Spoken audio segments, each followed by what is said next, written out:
Outrageous es un libro sobre vida de Charles Barkley. Mi ídolo fue Antoine Rigaud.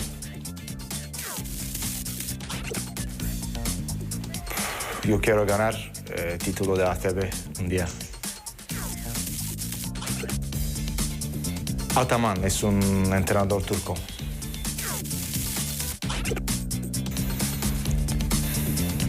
Cuando yo ganó Copa del Rey con Tau. Barcelona. Creo que Barcelona.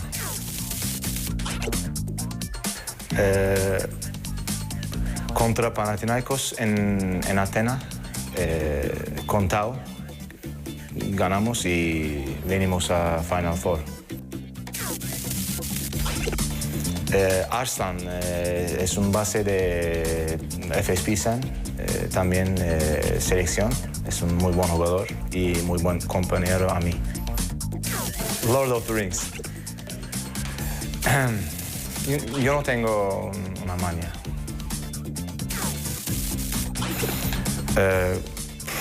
Como un entrenador, yo quiero mucho trabajo en España como un entrenador.